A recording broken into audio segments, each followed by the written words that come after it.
Delighted to be here, and especially pleased to be here with Jane and with Rita. And I was particularly pleased that Rita finished with a poem on the women of 1916, because I'd already in my mind decided to change the order of poems I was going to read a poem that I had written, which also relates to 1916.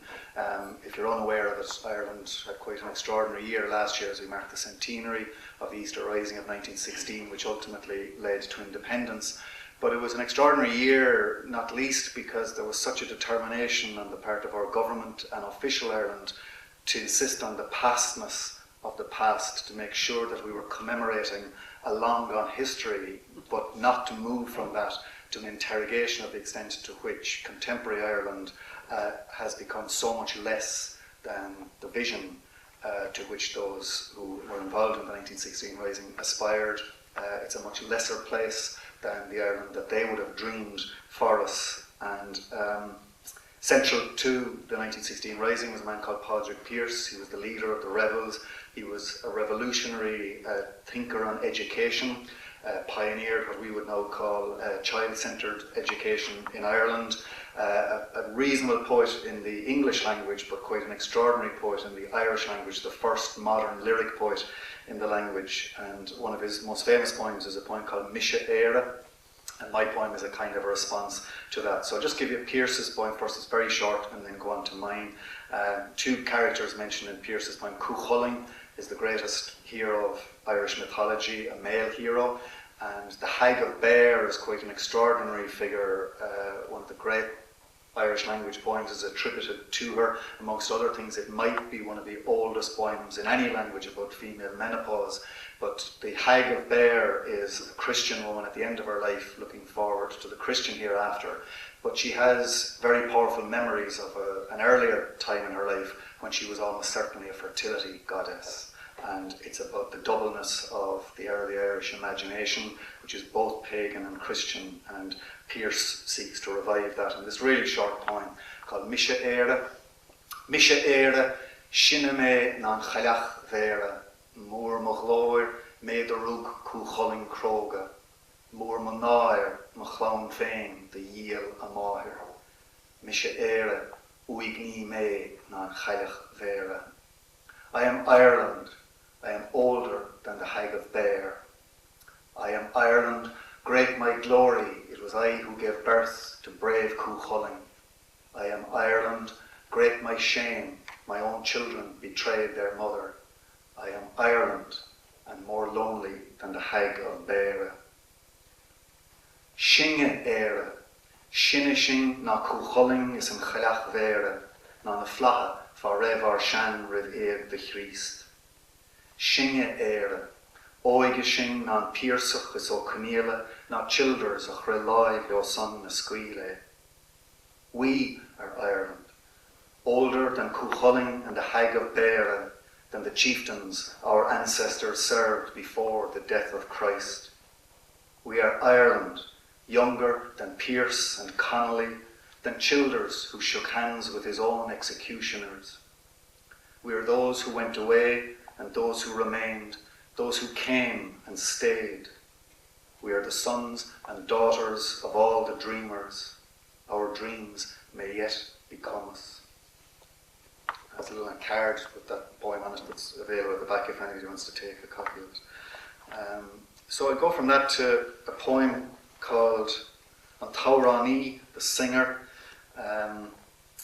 And it's kind of one of those poems that happens not nearly often enough, where things seem to just fall into your lap in a nice and orderly way. And the poem happened really on a particular night in a particular place, listening to a particular singer, and everything that's in the poem either happened on that night, in that place, in the room, or in one of the songs, or in my head. And if I've done my job properly, you shouldn't be able to tell which is which. So the idea here is that imagination is an extension of and part of reality, rather than something that evades reality. I'll do the first part of it in Irish, then the translation, and come back to the Irish. Is stoilish an mertos machor gur leo son of ain a lauren, nor a chanan a hol tree graver, is fada le bara a mare go meshit sa valia, is cad shanama a chéla go maidin. Is at le héanaráin is le hir leanáin, gymach fan briste gríthe bhar a hanga, ag fear nar casagur a hanga.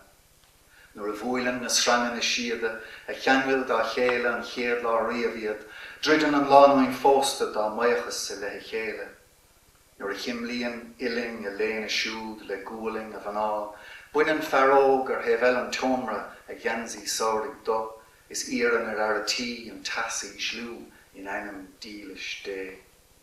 Guian an cailín a bhfuil áilecht an bhráin in a gnúis go miseag an chéile nó go bhaise í. These two here in front of me think he's singing to only them. When he plays a loving lament, their fingers ache to be home where they can play on each other until morning. The lonely and the old flames are amazed, a man they've never met has the broken tunes of their dreams off by heart on the tip of his tongue.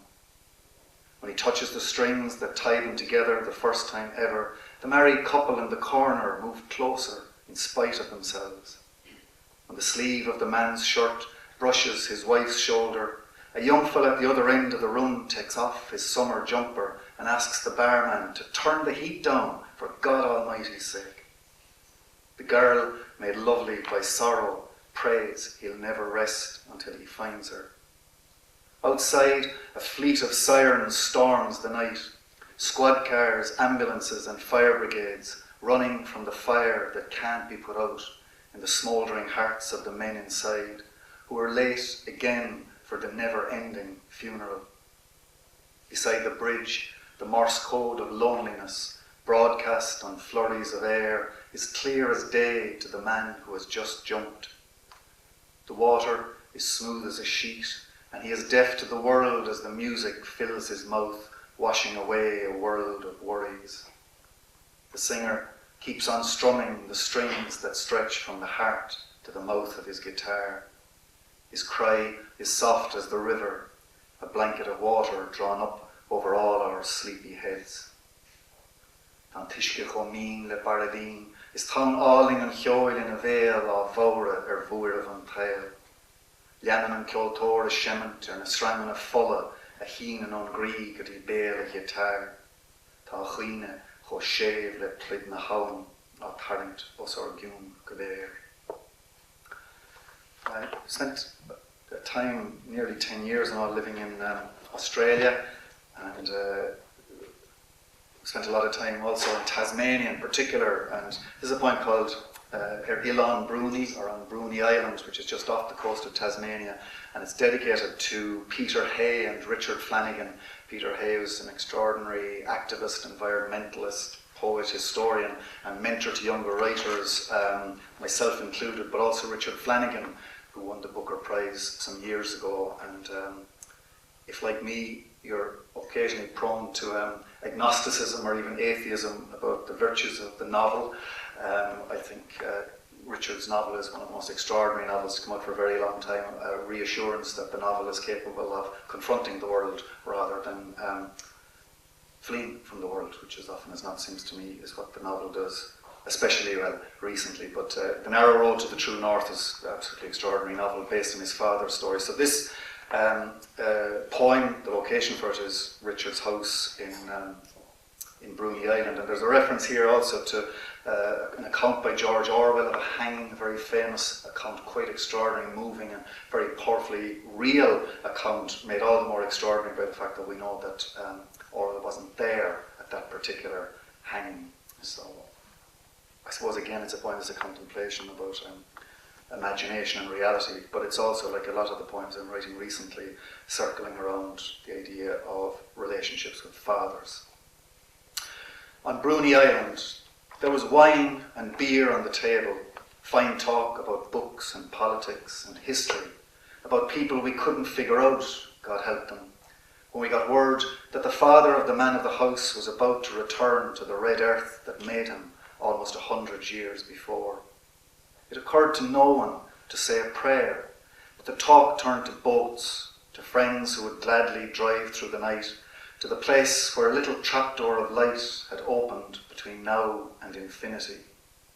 I thought of Orwell's story about the misfortunate man on his way to the gallows, who skipped over a puddle he saw between him and and the scaffold where the hangman and the priest were waiting. And it occurred to the one who understood better than any writer before or since what it's actually like to be tired out, knotted with hunger first thing in the morning, that no one really credits his own death till the earth opens beneath him as he falls through the tiniest gap between now and nothing. Orwell wasn't there when that man was hanged, but he walked with him, step by step in his head, hands tied behind his back, the soldier's boots creaking in the wet sand on either side of him, skipping the filthy puddle we all see just in front of us. As each of us walks to where his own father is in two minds between here and hereafter, praying he'll step over the dirty water one last time before his feet are finally bathed.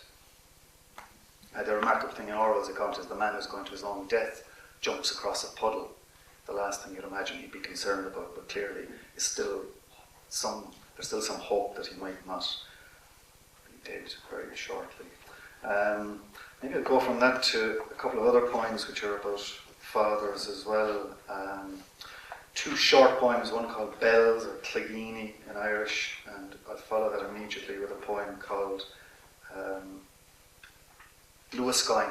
And amongst the other things I was trying to do in these poems was trying to see how you could flatten language as much as you possibly could to the most ordinary, mundane words and still see what they were capable of carrying, what kind of freight, emotional freight, even the simplest, most unadorned language could carry. So, I'll read Clegini first.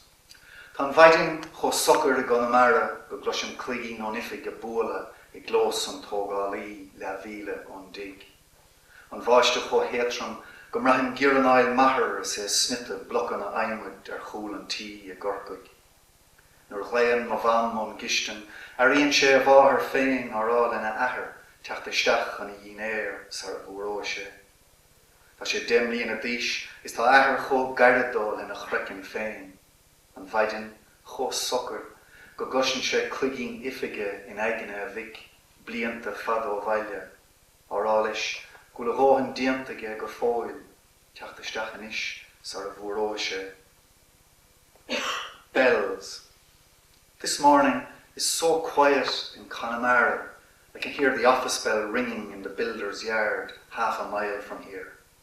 The rain, so light, I feel my father's heavy breath as he chops wooden blocks behind the house in Cork. When my mother calls out from the kitchen, he hears his own mother telling his father to come in for his dinner before it gets cold. He's 10 years old, and his father is as close to him now as his own skin. The morning, so still, he hears an office bell in his son's head, years away from home, telling him he's done enough for now, to come in before he goes cold. Swings. In the empty garden, there's a blue swing barely moving, and no one pushing it since the wind got tired of its childish, thankless work. Don't move yet, I tell the child in my mind. Don't let on, you can do it yourself. Till you feel his hand at your back, his voice pretending to be cross as he tells you, you're old enough now to be able to push yourself as high as you want to, without anyone having to push you. Of course, I say, to the father in my mind, and his son looking out through the half-drawn blind at a blue swing still moving, but only just in the empty garden, with no one to push it, no one at all. And maybe something just a little bit more cheerful. John Banville said somewhere that it's not true that writers write their way out of depressions and all of the rest of it. He says that's the worst time to write black things, that if you're writing really horrifying things, as he is prone to do, it's better to do that when you're in a very stable state. So I'd like it to be understood that if many of these poems are very bleak, it's because I'm a very happy person. So this poem is nonetheless we were talking earlier actually during the week, myself and Jane, just about why it is that poetry, a apart from festivals like this, remains marginal in most people's lives, except in extreme moments. Like, why is it that people in prison resort to poetry? Why is it that at funerals people want poems? You know, what William Carlos Williams said still holds true, that poetry accomplishes nothing, but men die every day for want of what is found there. But it's certainly the case that I have a lot more poems that are suitable for funerals than for weddings, so there's a clue there. But so I'm very happy to have written this poem, which is, I think, suitable for weddings. Maybe I'll just read the translation. It's called Rhododendrons. In the empty church by the waterfall, a young couple from Mullingar walk the narrow aisle of happiness for the first time since the wedding. Their eyes have grown accustomed to the semi-dark as they approach in their denim jeans the altar where the perpetual light of hope still flickers. The scent of rhododendrons blows through a small hole in the stained glass of their memory, and the bride is having trouble lighting her white candle at the railings. All around, the air is on fire, and her hand shakes as it did that day the future placed its old gold ring on her finger. Her husband catches her moist hand, and the hot tears of the candle scald his soft skin. The rhododendrons breathe a fragrant sigh.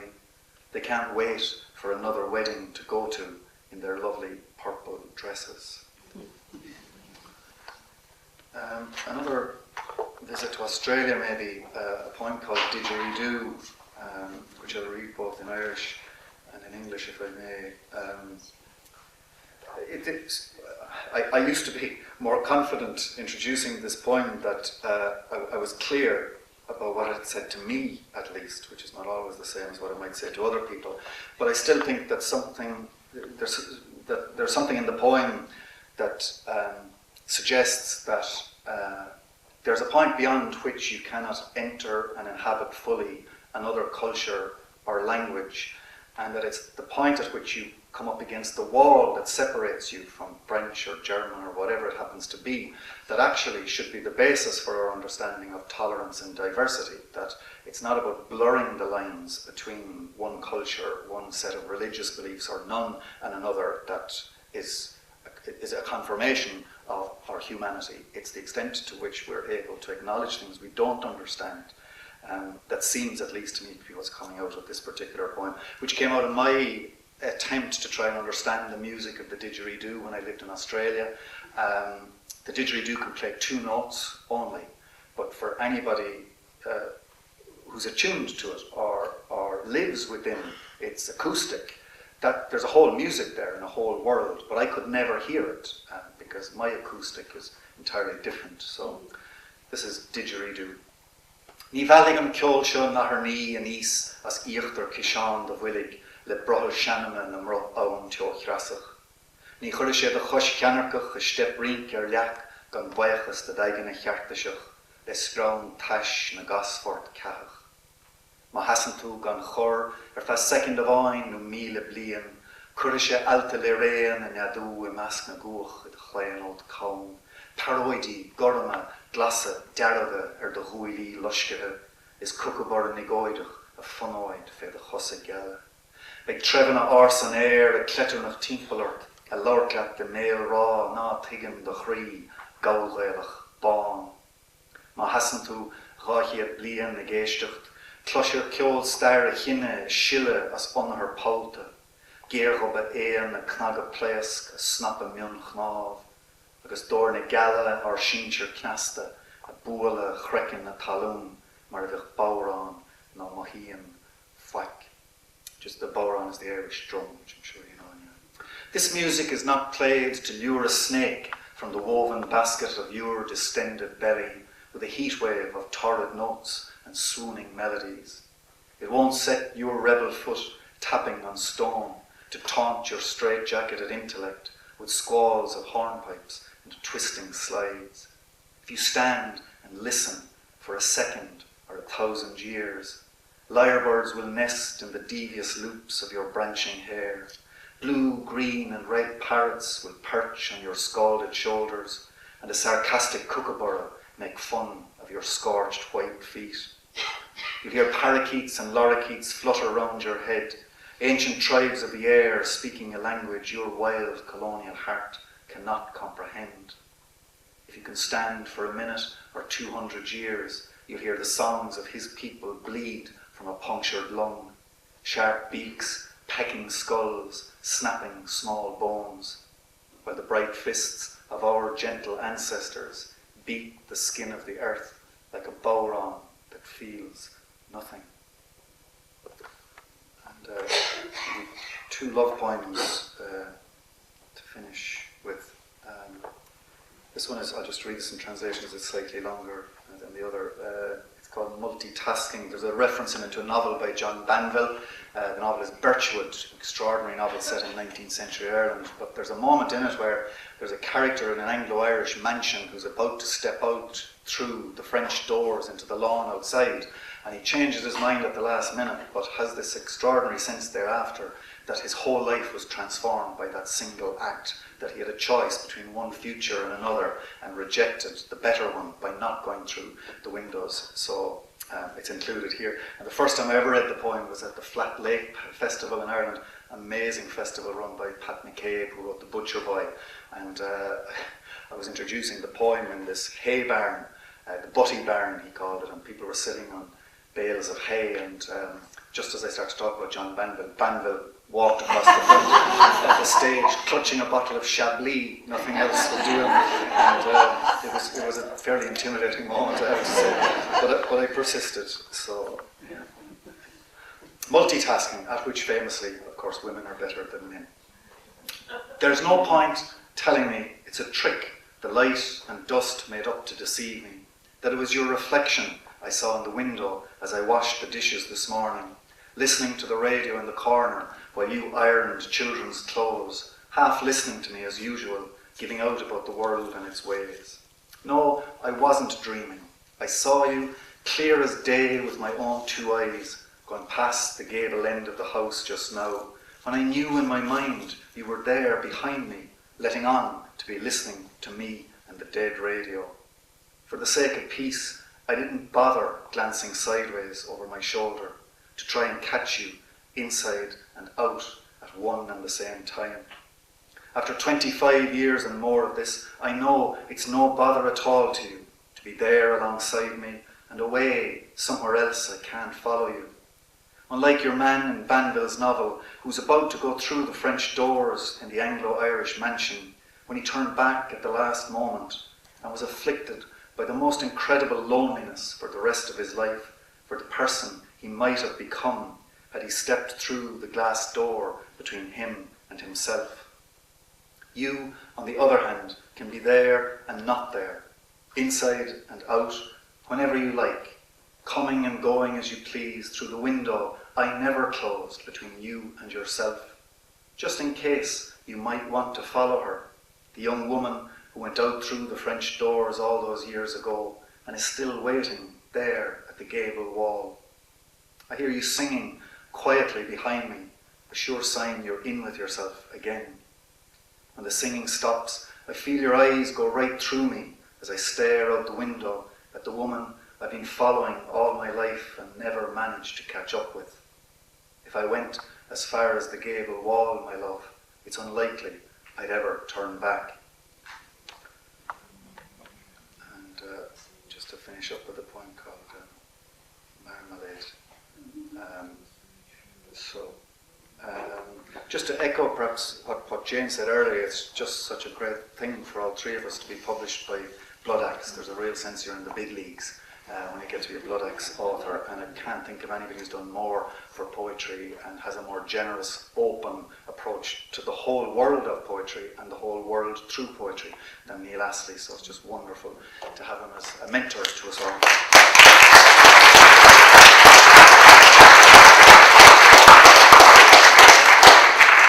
So this poem is called Marmalade, and I'll read it in English first because I'd like to finish with the Irish. I opened the jar of marmalade, and morning fills with the bitter, no sweet taste of Algiers, Morocco, Seville, where fragrant bombs hang from tree branches. When they burst on the bare ground, I like the ones with blood in them best. The air is scorched all around with the noise of revolution and street markets, in places I have never been, but still my nose remembers their bitter, no sweet smell. When I return to the kitchen, worn out from wandering beyond the borders of the senses, "Get real," you say, frowning. "I bought those oranges yesterday in the butcher's, and it was I who made your marmalade, bitter-sweet, the way you like it." "Exactly," I say, as your body's fragrance detonates, burning the air all around me. The riot has already started in the street market of my heart, just there beside the stall of oranges. Buine ma chabín den brocas subaráiste is líanan an bhaidin de bhla Sharaf, ní ha Milish, Algiers, Morocco, Seville, mar bhfuil buamí cúra crochta dhéag an na grán. Nuair a phléascan ar a dalamh bán, na cín a bhfuil rian follatrí is disisilim, lushtar an tréir mór hímpel le gló réamh loide is maragí sráide, in áitin an arás riamh ach gur cín le mar fón ar a hunsan am lá Sharaf, ní ha Milish. Nuair ilim ar an gistin, trécht ag maistear ar teoring na géad faoi, mar hrúad de cheann bocht ar sa tusa agus pusort. I siupan bhústéir a cheanníos na hráistí sin in é, agus mission mé héin a dhin de chuid marmalade, Milish agus Sharaf mar is maileate. Go díirech a deirmse, agus buamí cúra de cholinge a lush gan air an hímpel. Tá an réamhlóid tosna hana I mar agus sráid an machrí, díirech an ece le seastán na naráistí. Gurmí amach.